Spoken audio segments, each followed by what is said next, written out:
반갑습니다. 이 추운 날씨 가운데도 예배의 자리로 나오신 성도 여러분 진심으로 환영하고, 오늘 이 밤에도 주님의 말씀 안에서 참 귀하고 풍성한 교제를 나누는 시간 되기를 간절히 소망합니다. 박두진 시인의 해라는 시를 아마 다들 알고 계실 것입니다. 오늘은 그 시를 인용함으로 말씀을 시작하고자 합니다. 좀 시가 길어서 중간 부분 조금 생략하고 제가 읽도록 하겠습니다. 해야 솟아라, 해야 솟아라, 말갛게 씻은 얼굴 고운 해야 솟아라. 산 넘어서 어둠을 살라먹고, 산 넘어서 밤새도록 어둠을 살라먹고, 이글이글 애띤 얼굴 고운 해야 솟아라. 달밤이 시려, 달밤이 시려, 눈물 같은 골짜기에 달밤이 시려, 아무도 없는 뜰에 달밤이 나는 시려. 해야, 고운 해야, 네가 오면, 네가 사오면 나는 청산이 좋아라. 헐헐헐 기슬치는 청산이 좋아라. 청산이 있으면 홀로라도 좋아라. 해야 고운 해야, 해야 솟아라. 꿈이 아니래도 너를 만나면 꽃도 새도 짐승도 한자리에 앉아 워이 워이 모두 불러 한자리에 앉아 애띠고 고운 날을 누려보리라. 해는 언제나 힘차게 솟아납니다. 시인은 그 솟아나는 해가 가져오는 강력한 힘에 주목하고 있습니다. 말갛게 씻은 얼굴에 고운 해라고 말할 만큼 떠오르는 해의 선명함을 정면으로 바라볼 수 있는 사람 아무도 없을 것입니다. 그 해가 솟아나면, 솟아나기만 하면 언제나 깊은 어둠은 그 해가 비추는 빛에 타들어가듯 사라져버립니다. 이와 같이 솟아나는 해의 근원적 힘에 대한 시인의 염원이 바로 이 시에 담겨 있는 것이겠죠. 아마도 그 시인의 시대, 시인의 눈에 비쳤던 당시는 시인이 그렇게도 시 속에서도 싫다고 힘써 외치는 달밤과도 같은 현실들이 있었기 때문에 진정한 해, 정말로 새로운 날이 솟아나기를 간절히 바랬던 것일 것입니다. 사랑하는 성도 여러분, 우리의 시대, 그리고 그 시대를 살아가는 우리의 오늘은 어떻습니까? 이 시대 그리고 우리의 삶 속에도 시인과 같이 솟아나는 해가 가져오는 그 근원적인 힘을 바라게 되고 또 염원하게 되는 어두움이 드리운 현실들이 분명히 존재할 것입니다. 먼 곳을 살피지 않더라도 코로나라는 새로운 시대 상황이 만들어낸 그늘이 우리의 오늘을 분명히 덮고 있음 모두가 공감할 것이고, 조금 눈 돌려보면 우리 각자의 삶의 사정 속에 그리고 이웃 그리고 시대 가운데 드리운 어두움이 어렵지 않게 발견될 것입니다. 그런 마음으로 이 시를 들여다보니 사실 시인이 바라던 그 진정한 해의 솟음이라는 것, 그것이 얼마나 강력한 힘에 대한 염원이었을지를 생각해 보게 됐습니다. 어느 시대에나 사라질 수 없는 어둠이 있습니다. 그런데 그 모든 어둠을 살라먹고 해가 모든 것을 비추는 그날이 오기를 바라는 그 마음, 마치 우리 세상에 어두움 하나 없도록 비추는 강력한 해의 솟아남이 있기를 바라는 마음 아니겠습니까? 그래서 앞서 읽은 그 시의 마지막 연에 이런 사모함이 참 깊이 와닿았습니다. 해야 고운 해야, 해야 솟아라. 꿈이 아니래도 너를 만나면 꽃도 새도 짐승도 한자리에 앉아 워이 워이 모두 불러 한자리에 앉아 애띠고 고운 날을 누려보리라.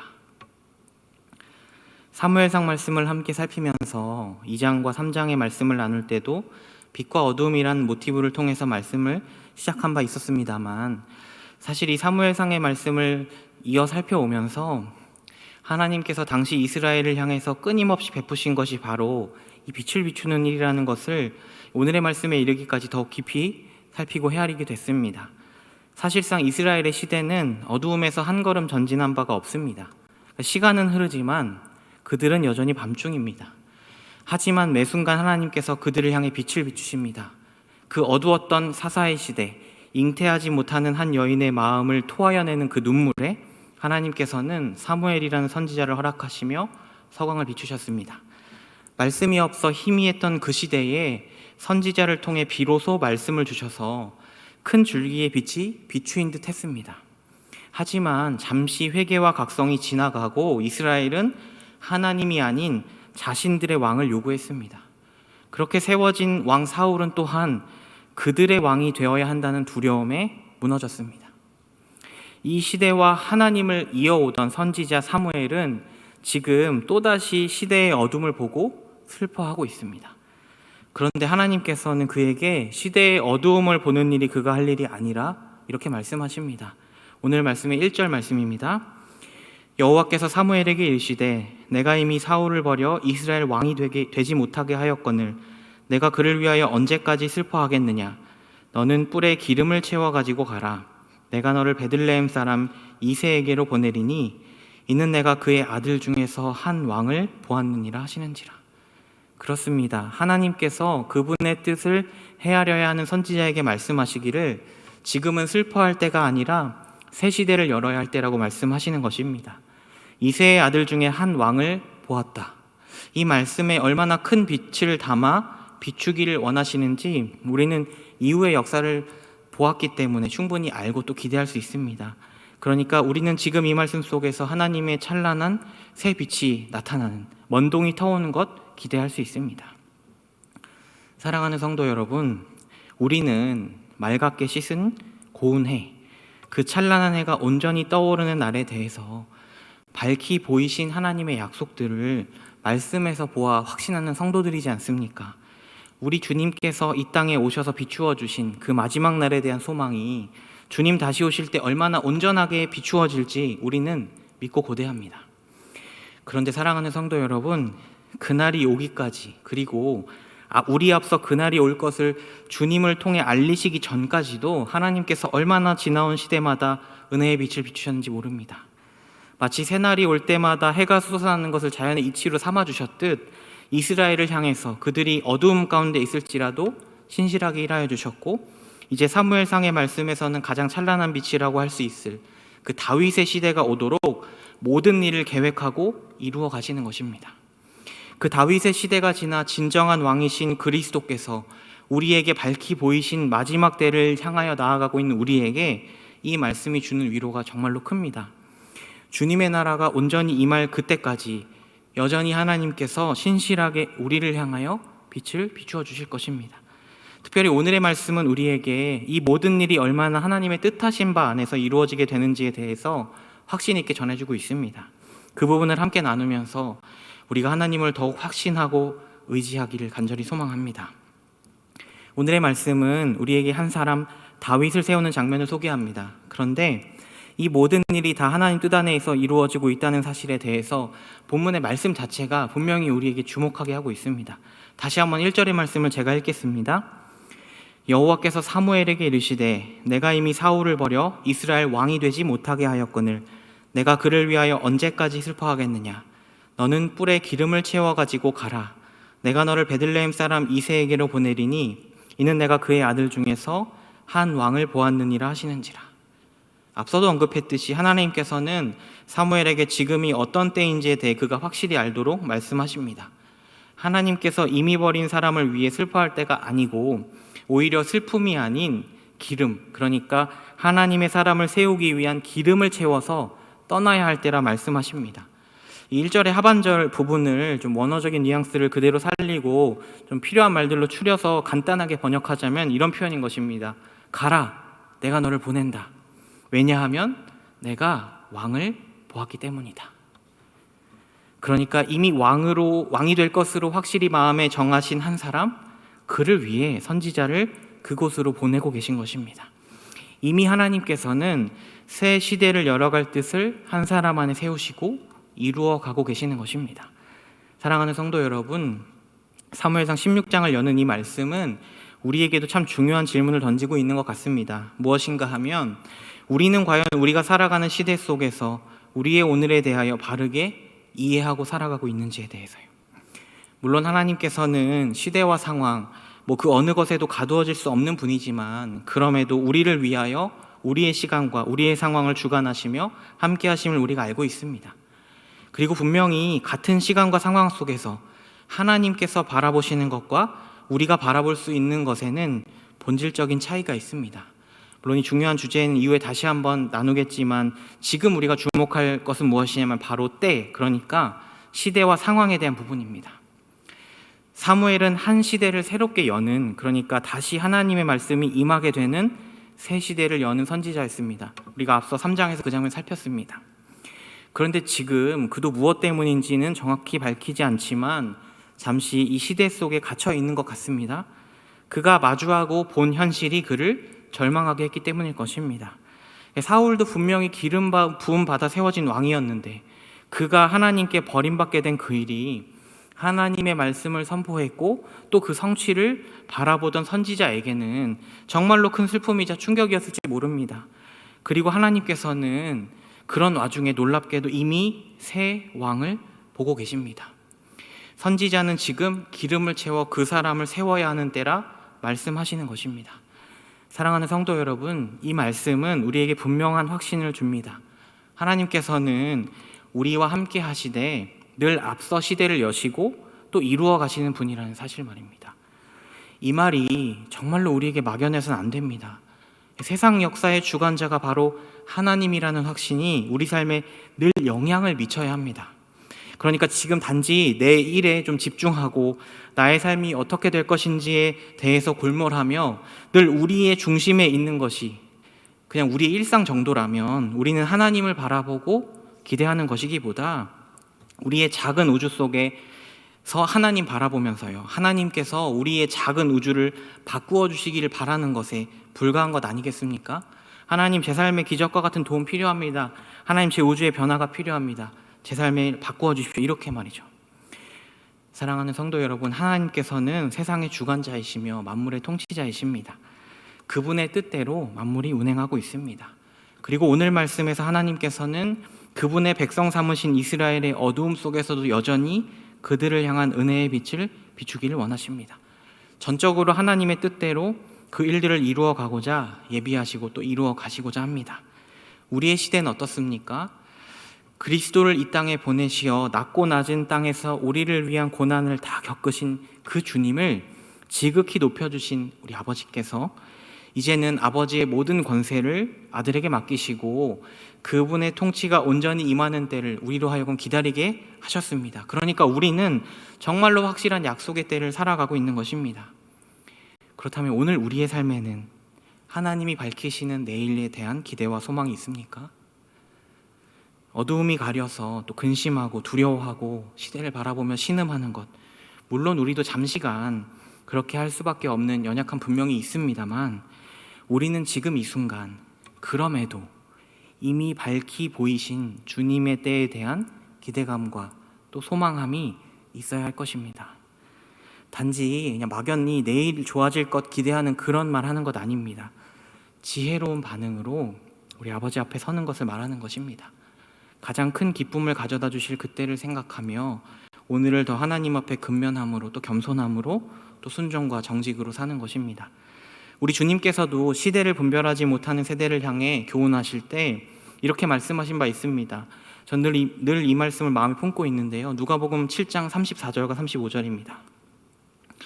인자는 와서 먹고 마심에 너희 말이 보라 먹기를 탐하고 포도주를 즐기는 사람이요 세리와 죄인의 친구로다 하니 지혜는 자기의 모든 자녀로 인하여 옳다함을 얻느니라. 하늘 아버지의 지혜 곧 그리스도께서 드러내신 하늘의 뜻은 분명히 그것을 믿음으로 받은 자들의 삶을 통해 드러나게 된다 말씀하신 것입니다. 사랑하는 성도 여러분, 모두가 신음한다고 우리도 신음해야 하는 것처럼 우리의 오늘을 바라봐서는 안 될 것입니다. 우리는 지금도 새날을 바라보며 새날 가운데 임할 그 마지막 날을 기다리는 사람들이지 않습니까? 온전한 때가 임할 것을 기대하는 우리여야 합니다. 그러니까 정말로 주 안에서 우리의 해석이 달라져야만 합니다. 계속해서 다윗이 세워지는 장면이 소개되고 있는 본문 속에서 우리는 익숙한 두 가지 중요한 주제 발견합니다. 외모를 보지 않으시고 중심을 보신다는 말씀, 그리고 가장 어리고 작은 자인 다윗을 세우셨다는 것. 분명히 익숙하지만 그 의미를 다시 곱씹어볼 필요가 있는 것은 분명하게도 오늘 본문 3은 이 16장의 말씀은 세워지게 되는 다윗보다 그를 향한 하나님의 뜻과 이 모든 일에 직접 관여하시며 나타내신 하나님의 마음에 더욱 집중하고 있기 때문입니다. 6절과 7절 말씀 보겠습니다. 그들이 오매 사무엘이 엘리압을 보고 마음에 이르기를 여호와의 기름 부으실 자가 과연 주님 앞에 있도다 하였더니 여호와께서 사무엘에게 이르시되 그의 용모와 키를 보지 말라. 내가 이미 그를 버렸노라. 내가 보는 것은 사람과 같지 아니하니 사람은 외모를 보거니와 나 여호와는 중심을 보느니라 하시더라. 선지자는 이새의 아들들을 미리 청하여서 제사에 함께하게 합니다. 그리고 그 순간에 먼저 그의 눈에 들어오는 한 사람이 있습니다. 엘리압입니다. 놀랍게도 선지자는 그 어떤 하나님의 뜻을 받기도 전에 그를 보고 그야말로 여호와의 기름 부음 받을 사람이라 생각합니다. 그리고 더 놀랍게 하나님께서는 그의 생각에 대해서 즉각적으로 말씀하심으로 그의 잘못된 생각을 조정하고자 하십니다. 사실 조정이라기보다 분명히 사람이 보는 것 그리고 하나님이 보시는 것 본질적으로 다르다는 점을 생각하게 하시는 것이죠. 사무엘은 분명히 말씀을 따르자면 엘리압에 대해서 다른 어떤 판단 근거를 가지고 있지 않습니다. 분명히 7절에 하나님께서 지적하신 바와 같이 외모를 보는, 조금 더 직역하자면 눈에 의지하여서 눈을 통해서 보는 분명한 사람의 한계를 가지고 그를 바라봤습니다. 사실 이 현장을 우리가 좀 자세히 들여다보면 지금 그렇게 이새 아들들 만나는 그 순간만큼은 적어도 이들 가운데 비밀을 아는 것은 사무엘밖에 없습니다. 그러니까 이새의 아들들 중에 왕이 될 아들이 있다는 것, 사무엘을 제외한 이 현장에 그 누구도 알지 못하는 분명한 비밀이었습니다. 그런데 그 비밀을 알고 있는 사무엘도 그가 누구인지는 모릅니다. 그러니까 다만 눈으로 바라보게 될 뿐입니다. 이것이 그가 가진 분명한 한계이자 속성인 것을 말씀 보여주는 것입니다. 사랑하는 성도 여러분, 우리는 눈을 의지할 수밖에 없는 존재입니다. 그러니 사무엘과 같은 오류를 누구라도 범할 수 있습니다. 그리고 다만 하나님만이 모든 중심을 꿰뚫으시고 그분의 뜻에 따라 참되게 사람을 세우시고 또 인도하시고 지도하시며, 이거 참 중요한데 그의 걸음을 이끄십니다. 그러니까 우리가 이 사실에 대해서 단지 하나님께서 외모가 아닌 중심을 보신다는 말을 우리가 그저 중심을 보시는구나가 아니라요, 이 사실에 대해서 정말 참되고 깊이 있는, 아니 가장 정확하게는 믿음을 통한 확신이 우리에게 있는지에 대해서, 하나님 그런 분이시라는 것에 대한 확신이 있는지에 대해서 깊이 생각해 봐야 할 것입니다. 실제로 앞서 사무엘 선지자는 하나님께서 사울에 대하여 세우신 뜻을 선포하는 중에 중심을 보신 하나님께서 마음에 품으신 사람이 어떤 사람인지에 대해서 언급한 바가 있습니다. 그러니까 이 사람이 곧 다윗이다 이런 것이 아니라 하나님께서 중심을 바라보시며 그분의 기뻐하시는 뜻대로 세우는 사람이 누구인지에 대해 생각하게 하는 것입니다. 사무엘상 13장 14절입니다. 지금은 왕의 나라가 길지 못할 것이라 여호와께서 왕에게 명령하신 바를 왕이 지키지 아니하였으므로 여호와께서 그의 마음에 맞는 사람을 구하여 여호와께서 그를 그의 백성의 지도자로 삼으셨느니라 하고, 그의 마음에 맞는 사람이라는 이 표현 참 중요한데 사실 우리는 이 표현의 정확한 답을 알 수는 없습니다. 그리고 사실은 앞서도 계속 언급했던 것처럼 눈을 의지하여 바라볼 수밖에 없는 우리는 시대 앞에 또 세상 앞에서요, 그러니까 누가 그의 마음에 맞는 사람인가 이렇게 생각하자면 우리의 입장에서는 어떻게 결과가 나오냐면 그저 결과적인 차원으로 그것을 바라보게 될 뿐인 것입니다. 그러니까요, 주로 우리는 그의 마음에 맞는 사람이다 말하면 우리의 시대를 볼 때 하나님께서 귀히 사용하시는 것 같은, 그렇게 시대를 풍미하고 하나님 마음을 막 시원케 하는 것 같은 그 누군가에 대해서 우리는 그는 정말 하나님 마음에 맞는 사람이겠지 이렇게 생각하는 것이죠. 물론 그것이 잘못됐다거나 틀렸다는 말이 아닙니다. 그것은 우리가 바라볼 수밖에 없는 관점이라는 것이죠. 실제로 다윗도 결과적인 측면에서 보자면 이 기준에 부합합니다. 다윗을 통해 하나님께서 일하신 모든 것 우리가 너무나 잘 알고, 다윗과 그의 왕조에 대해서 하나님께서 베푸신 약속과 사랑도 우리가 잘 알고 있으니까요. 우리는 결국 누군가 쓰임받았음의 어떤 결과를 통해서 그가 하나님 마음에 맞았다 이렇게 판단하는 정도밖에 할 수 없는 것입니다. 그런데 사랑하는 성도 여러분, 본질과 중심을 꿰뚫으시는 그 하나님께서 중심을 바라보신다 말씀하시는 그 깊이에 대해서 우리가 정말 믿음 안에서 고민해야 합니다. 하나님께서는 그 꿰뚫는 본질로 사람을 바라보시는 것뿐 아니라 그 하나님의 뜻 안에 담긴 중심으로 사람의 걸음을 또한 인도하신다는 사실을 우리가 알지 않습니까? 그 마음에 맞는 사람이라는 말은 이미 그가 무엇을 갖추었다는 말이 아닙니다. 오히려 하나님께서 그 안에 담아놓으신 잠재력과 또한 하나님의 일하신 모두가 그 존재 안에 있음을 의미하는 것입니다. 이 사실이 정말로 중요합니다.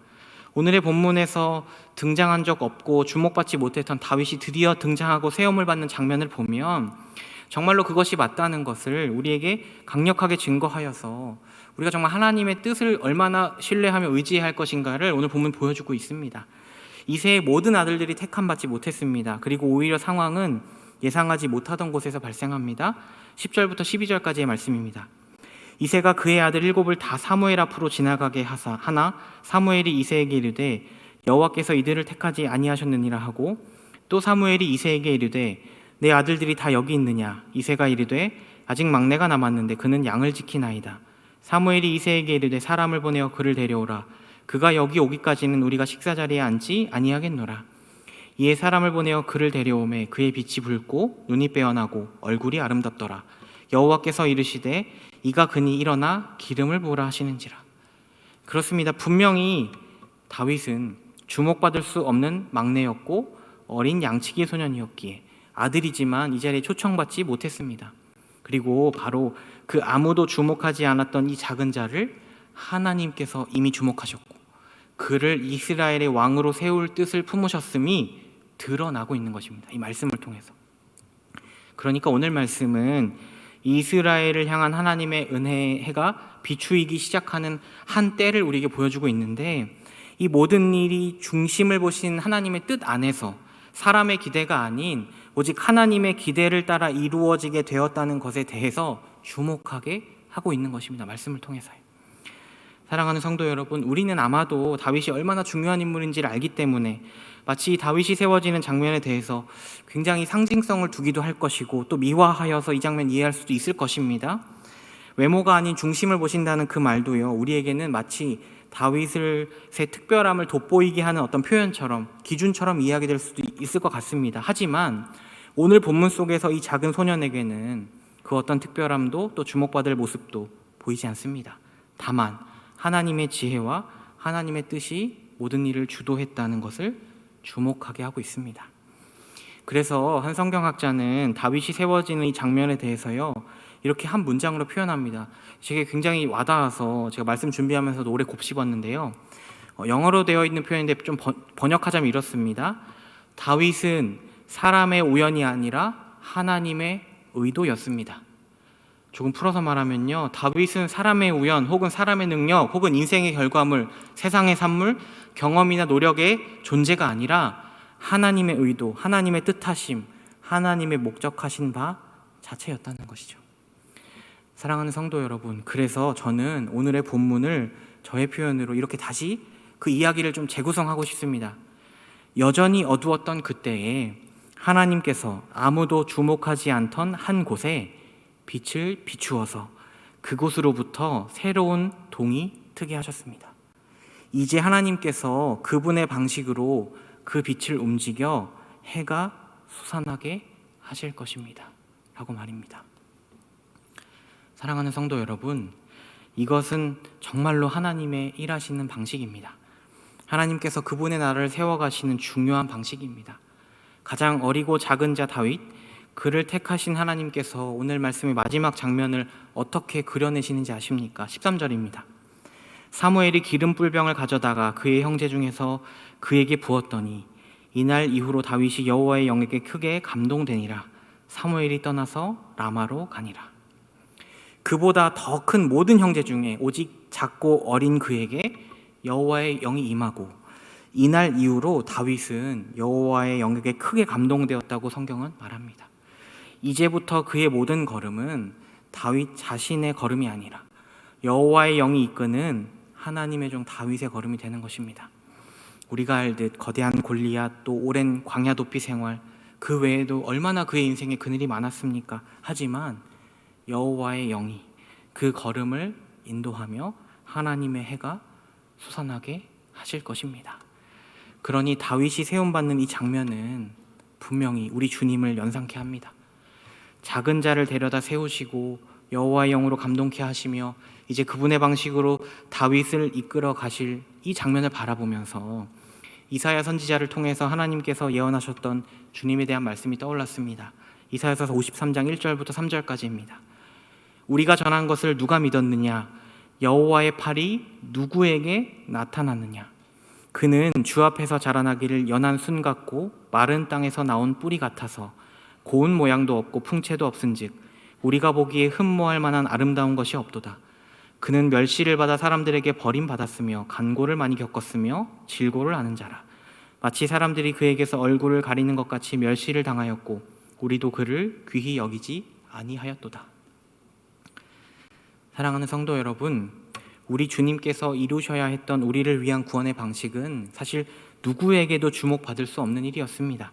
세상 멸시와 수모 그리고 죽음에 이르기까지 그 순간 하나님께서 택하신 아들에 대한 그 방식, 곧 십자가 죽음은 사실상 제자들에게조차 외면받아야만 했습니다. 그런데 하나님께서는 그 아들을 믿음으로 그것이 지혜이며 능력이며 사랑이라는 것 분명히 알게 하셨습니다. 그러니 사도 바울이 이런 믿음의 고백하는 것 아니겠습니까? 고린도전서 1장 27절입니다. 그러나 하나님께서 세상에 미련한 것들을 택하사 지혜 있는 자들을 부끄럽게 하려 하시고 세상에 약한 것들을 택하사 강한 것들을 부끄럽게 하려 하시며. 사랑하는 성도 여러분, 정말로 모든 것을 아버지께서 이루신다는 참된 고백, 미련한 듯 보일 수 있고 연약한 듯 보일 수 있지만 주님이 보이신 그 길을 통해서 믿고 의지하게 된 우리에게만큼은 영원토록 흘러나와야 되는 참된 믿음의 고백 아니겠습니까? 오늘 이 말씀을 통해서 사랑하는 성도 여러분에게 전하고 싶은 메시지는 단 한 가지, 바로 위로입니다. 사랑하는 성도 여러분, 우리는 그리스도 안에 있어 온전한 그날에 이르기까지 여전히 아버지께서 비추시는 은혜의 빛 안에 사는 사람들입니다. 우리가 살펴온 사무엘상의 이야기들을 떠올려 보십시오. 해산할 수 없는 여인의 통공, 말씀의 부재, 하나님을 버리고 자신들의 왕을 요구했던 현실, 어두움이 가득했지만 하나님께서 찾아오시고 말씀하시고 돌이켜주시고 은혜의 뜻을 세우심으로 시대를 열어가십니다. 이제 우리 주님으로 말미암아 가장 은혜의 풍성함을 누리며 또한 가장 완전한 은혜의 날들을 바라보며 살아가는 우리입니다. 그리고 우리의 시대에도 하나님 여전하십니다.